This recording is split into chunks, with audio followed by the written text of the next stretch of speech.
Bonjour à tous, bienvenue dans cette vidéo. Aujourd'hui, je vais vous montrer une autre version du deck Embrassier, cette fois avec les flûtes et surtout une carte qui n'était pas très jouée avant, mais qu'on voit de plus en plus, qui est le Gaston, qui a Méloman 5 comme la Ariel, mais qui ne peut pas aller chercher une chanson. La Ariel va pouvoir venir creuser dans le deck, regarder les 4 cartes au-dessus de notre deck et aller chercher une chanson. Gaston ne peut pas faire ça, mais il a un d'attaque de plus que la Ariel. 3, c'est mieux que 2 si on n'est pas trop nul en maths. Et donc ça va pouvoir venir en fait trade aussi des cartes qu'on voit très souvent, comme la Madame Mime en renard, côté améthyste. Améthyste qui est la couleur la plus jouée, qu'on voit le plus souvent. Et donc le Gaston va pouvoir venir embêter un peu plus améthyste. Et donc très très intéressant de le voir dans ce deck. Ensuite, donc on a un package de personnages qui fonctionnent bien en Embrassier, qu'on voit très souvent avec la Bête, la Fée Clochette, le Stitch Surfer. Des personnages d'early game. La Tiana ici intéressante, c'est une 1-3. Elle va pouvoir en fait venir gagner des éclats de l'or rapidement en début de partie, puisqu'elle va tout simplement survivre. Et ensuite, on joue 18 chansons, ce qui est beaucoup. On joue les meilleures chansons d'acier. On joue une chanson x2 en ambre. On peut aussi jouer Le Roi vous invite à la fête, mais cette carte est assez compliquée, assez situationnelle à sortir. Celle-ci est plus simple à jouer, elle permet de piocher des cartes. L'effet n'est pas très intéressant, mais c'est surtout l'idée de jouer une chanson pour ensuite venir faire l'effet de nos flûtes et de venir gagner des éclats de l'or à distance. Sans plus tarder, je vous montre ça sur Pixelborn. Allez, c'est parti. Ça, on va l'enlever. On peut enlever un Gaston. Et je pense qu'on va rester là-dessus. Alors, faut faire attention parce que quand même, dans ce deck-là, on a pas mal de cartes qui sont pas ancrables. Et donc, on peut rapidement être bloqué. Mais ça, c'est souvent pas trop un problème parce qu'on joue ce Rêve Bleu qui peut être joué par un Gaston ou une Ariel.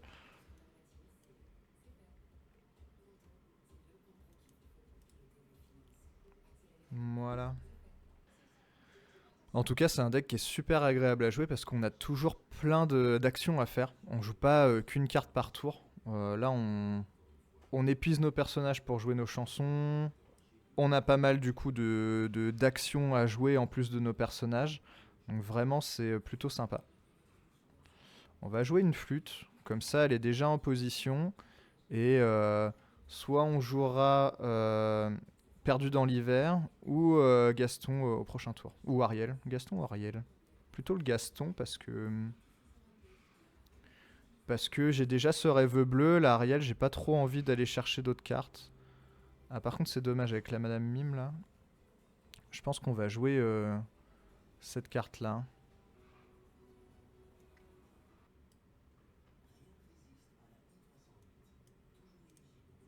Allez. Comme ça, on pioche une carte, on fait l'effet de notre flûte, et on a géré sa Madame Mime en renard, qui pouvait être problématique.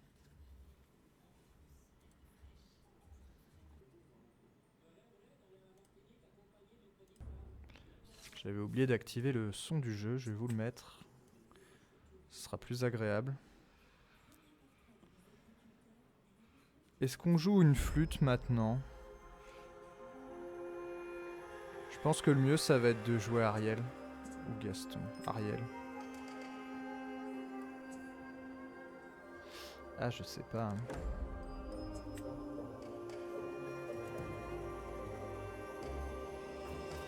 On va setup une Ariel. Et on va prendre cette carte là. Et on va passer. Pourquoi ? Parce que si je joue une flûte, je devais jouer Robin des Bois, qui est pas, franchement pas très utile tout de suite. Et je serais toujours loin de jouer ce Rêve Bleu, que là il pioche des cartes, ça pourrait être intéressant de le jouer au tour d'après. Sachant que je vais avoir 5 en encre, je pourrais potentiellement jouer Gaston, la flûte et faire chanter Ariel. Donc on est pas mal. Il continue à piocher des cartes, donc ça serait intéressant de le faire, parce que finalement ça serait des cartes assez perdues pour lui. Ouais. On va ancrer le Simba. On va jouer le Gaston. Une flûte. Et là, on va chanter ce rêve bleu.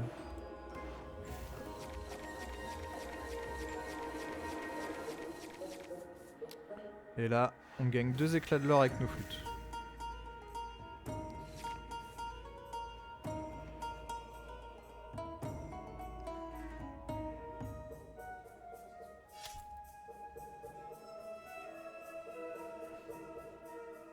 Honnêtement, on n'est pas trop mal. On n'est pas trop mal. Faudrait pas qu'il remette Merlin en main. Il y a moyen qu'il le fasse. Ça serait assez problématique. Ouais, il va remettre son Merlin en chèvre en main. Ok.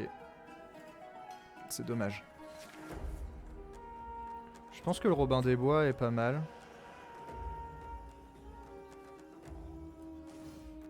Le Simba, je suis pas très fan. On va jouer la Ariel. Et on va prendre un Tuons la Bête, c'est quand même pas mal.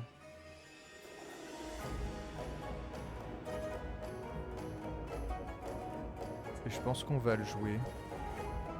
Ou alors on peut jouer ça parce qu'on a 3 personnages, on pourrait avoir la Madame Mime qui fait mal. On va faire ça. On va faire chanter le Gaston. Et on va avoir la Madame Mime. Comme ça, je fais... En fait, le but de ce deck, c'est de faire utiliser d'utiliser les capacités de nos flûtes à chaque tour. Donc de jouer une chanson, au moins une chanson à chaque tour. Donc là, il fallait que j'en joue une. Ça m'a fait gagner 2 éclats de l'or. Et là, soit il va décider de trade mon Gaston. Ouais, il va le faire du coup. Parce que son Merlin en crabe, il donne de l'attaque, effectivement. Mais voilà, le Gaston est vraiment très intéressant avec ses 3 d'attaque, puisqu'il a réussi à gérer son personnage, alors que la Ariel ne pouvait pas. Donc vraiment, contre Améthyste, le Gaston est très intéressant. Parce que Améthyste a beaucoup de personnages avec 3 points de vie.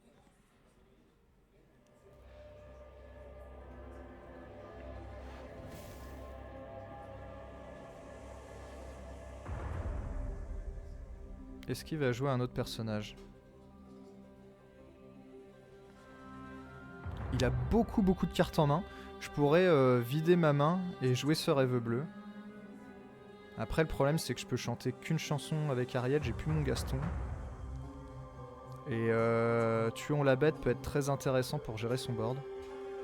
Donc je sais pas si on va pouvoir le faire au prochain tour. Voilà, Tuons la Bête est indispensable à jouer là au prochain tour, c'est sûr. Ok, la Cendrillon elle va aller en encre, ça c'est sûr. On va jouer Tuons la Bête, c'est vraiment le plus intéressant. On va faire l'effet du Robin des Bois pour venir avoir le Merlin en crabe. Ça inflige 1 point de dégâts.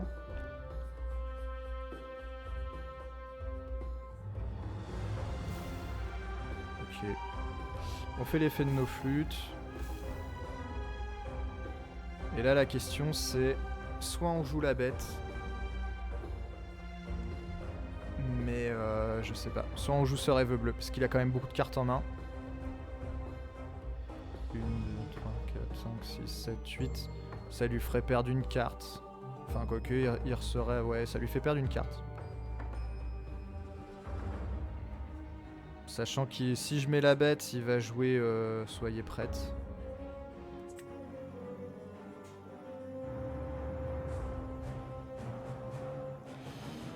Ouais. Ah, c'est pas simple, hein. C'est pas simple. Je pense qu'on va jouer la bête. Parce que j'ai encore des chansons en main, j'ai mes 2 flûtes. Le but, ça va être de jouer mes chansons. Là, je pense qu'il va faire Soyez prête.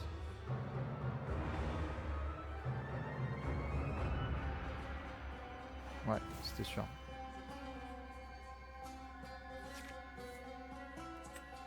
Ok.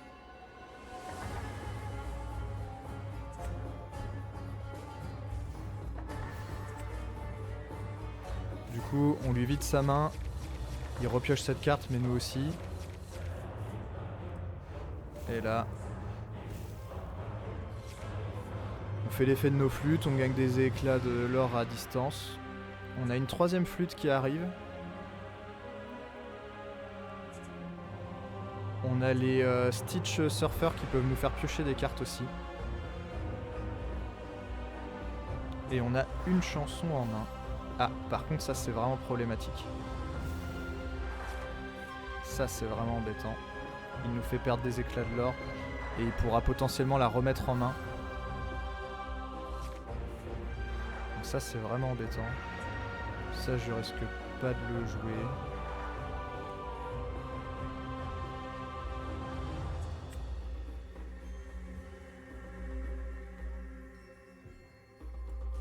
Je vais jouer mes Stitch Surfer. Pour piocher 2. Et mon Gaston, je pense que je vais le garder. Ou alors je peux faire Tuon la bête.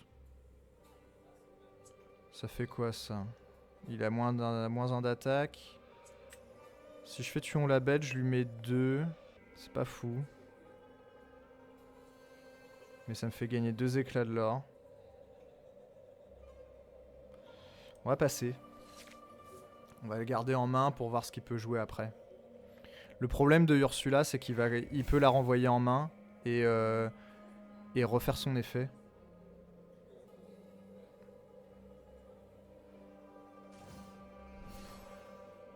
Ok, donc il gère mon Stitch Surfer.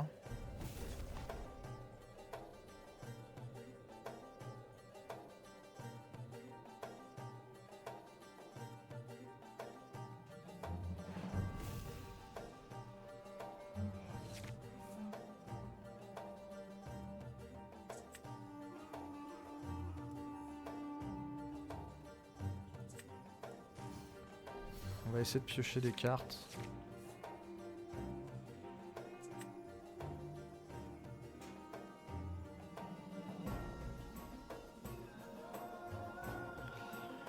Est-ce qu'on joue ça?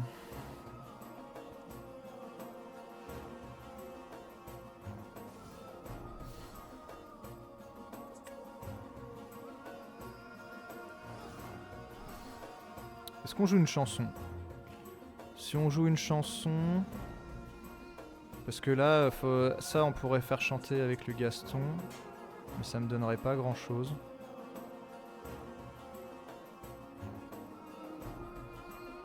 Ah, c'est pas simple, hein.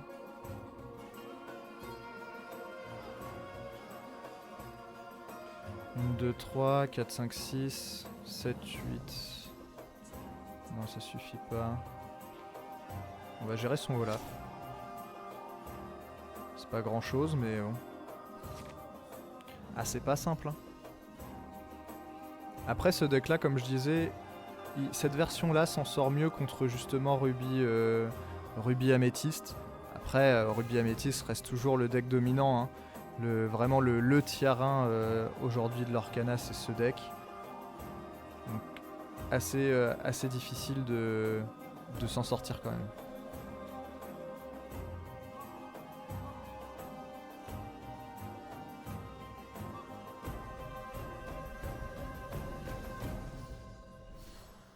Isma, il va renvoyer mon Stitch. Ok.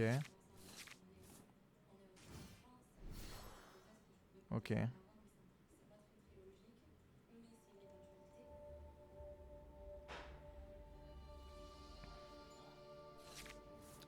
Alors. Là, on va faire chanter Gaston, c'est sûr.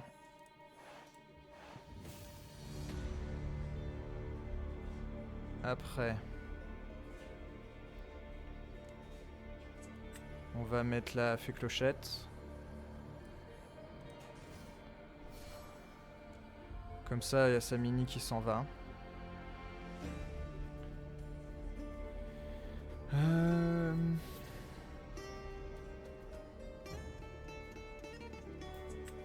Je ferais bien ça sur le... Il lui faut que je mette 5 à Ursula.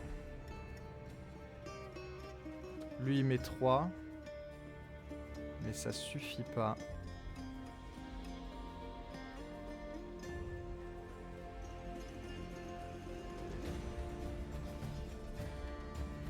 Je pense que je dois le faire quand même, parce que c'est elle qui leur pour 3, c'est elle qui est problématique.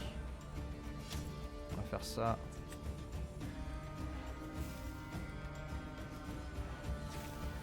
Ok. Déjà on va jouer nos 3 flûtes.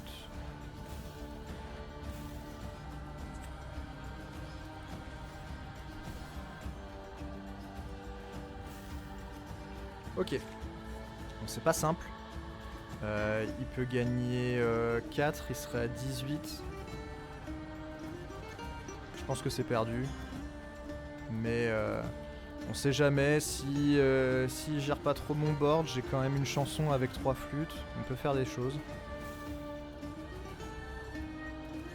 Il va peut-être jouer Soyez prête.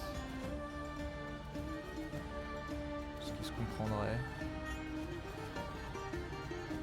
Après, s'il joue Soyez prête et qu'il joue rien derrière, j'ai Cendrillon avec une chanson. Mais il y aurait les Madame de Trémène. Aïe aïe aïe. Elle est tendue cette partie, hein. Après, j'ai peut-être pas très bien joué, hein, mais un Maui. Ok. Ça peut jouer en ma faveur. Hein. Là, je gagne 4. 5, 6, 7. J'ai gagné. J'ai gagné. Pourquoi il a fait ça?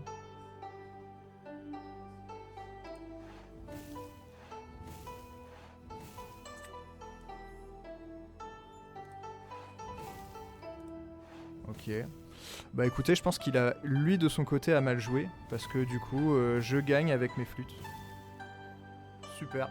J'ai battu à un point. C'était vraiment très très limite le deck dominant de la méta avec ce deck. Donc vraiment très cool. Très très cool. En tout cas, vraiment un deck super sympa à jouer comme vous avez pu le voir. La game elle était folle en fait. Putain, ça s'est vraiment joué à pas grand chose. Hein. Allez, je vous remonte la decklist pour avant de vous quitter. Qui nous permet de gagner, c'est les 4 flûtes avec toutes les chansons. Pour jouer nos chansons, on a des chanteurs et des chanteuses. Le Gaston ici, avec ses 3 d'attaque, qui va venir embêter principalement Améthyste. Mais on a aussi Ariel, qui a un super effet d'aller chercher une chanson parmi les 4 cartes au-dessus de notre deck. Et en début de game, on a la Cendrillon qui va venir chanter les chansons d'un coup de 3 ou plus, de 3 ou moins rapidement dans la partie. Et ensuite, des bonnes cartes de gestion de board, d'early game et des grosses cartes comme le Stitch, la Fée Clochette et la Cendrillon. Un deck très complet, beaucoup de cartes non ancrables, mais on s'en sort grâce à ce rêve bleu qui peut être joué très rapidement. Donc voilà, un deck super sympa que je vous recommande. Vous pouvez très bien monter le ladder avec ce deck. Et par contre, on peut jouer ce deck de manière assez budget aussi, sans jouer les réponses, la bête ou le Stitch. On peut ne pas jouer ces cartes-là et trouver des alternatives plus budget sans jouer de légendaire. Et toutes les chansons, les objets ne sont pas des légendaires. Donc vraiment un deck qui peut être joué assez facilement. J'espère que cette vidéo vous aura plu. N'hésitez pas à vous abonner à la chaîne si le contenu vous plaît. Et je vous dis à la prochaine pour de futures vidéos. Salut!